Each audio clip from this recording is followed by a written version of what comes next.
When you feel that sort of frustration, I know that I want something, I just don't know what it is, and I don't know where I'm going to find it, and I don't know how to get there. And you can just tell that story forever and feel like that forever.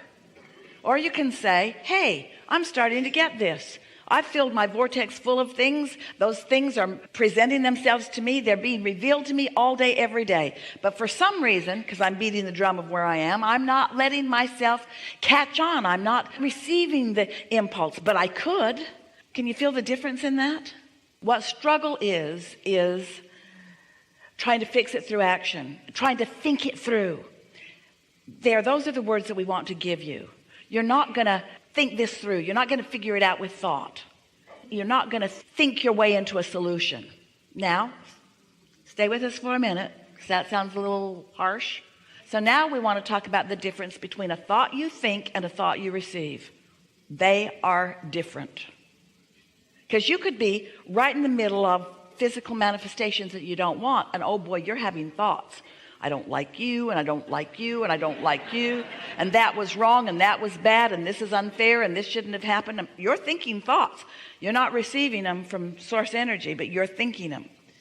What you want to do is get to a place where you can receive thoughts. And the first manifestations are these emotions that you maybe can't even put into words. The feeling of relief, the feeling of freedom, the feeling that it's going to be okay. You can't figure out how. It's too soon to put all of that into place, but you just feel like it's going to be okay. And then you meditate another day and you still feel like it's going to be okay. And then you meditate another day and then you have a thought, a clear thought about something that just feels good to you when you think it. And that's when you start saying, I'm coming back to life. My life is coming back to me. I'm rejuvenated. And if you can just stay on that trend just for a little while, we're talking about days or a couple of weeks, then it begins opening to you and off you go. But the struggle can last forever when you try to think your way through stuff, because you've got so many things to think about, and there are so many people that want to tell you what to think and that are thinking about what you're thinking about, and then there's all that conflict about who's right about what you're thinking about. Thank you. And my last question is, Abraham and angels, are they the same thing or are they different? Everyone who has ever been in physical form, when you reemerge into non-physical, you're non-physical. Call them whatever you want.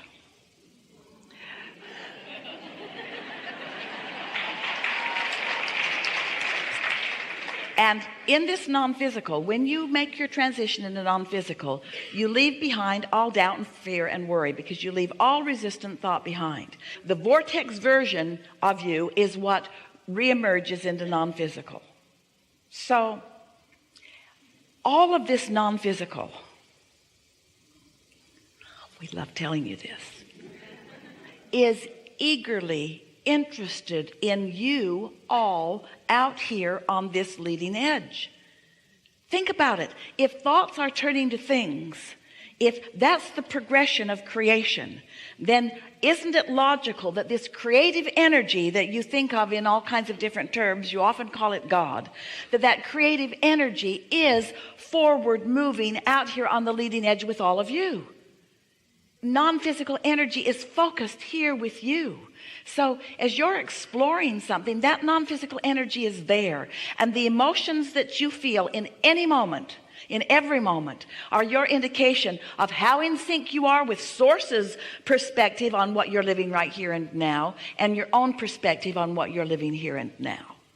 So yes, angels, non-physical energy, Source, God, inner being, it doesn't matter what you call that perspective. Esther is aware that her dearly departed husband, Jerry, who reemerged into non-physical, is so interested in what's going on in her life experience. She finds so many things, and she knows for sure that she's receiving that thought from that higher perspective, who is intimately interested in the specifics of what she is still doing that he was interested in when he was here in his body. He's still interested in the gardens. He's still interested in the river stream in Texas. He's still interested in this body of work. He's still interested in every question. People who can see energy can see him standing here on the stage. Anybody got a glimpse of Jerry here today?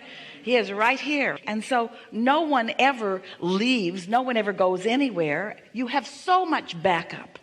But for the most part, you've pinched yourself off from that help, from that intuition, from that backup, from that non-physical awareness of where you are in relationship to everything you want, because you're so busy efforting and struggling and remembering and comparing and measuring and justifying and defending and so forth. So once you chill, you get more in the receptive mode, and then you'll have more awareness of all of that. And oh, it's so fun to flow and blow with non-physical energy flowing through you. A sense of invincibility comes over you. You just know right place, right time all the time. Just doesn't even matter.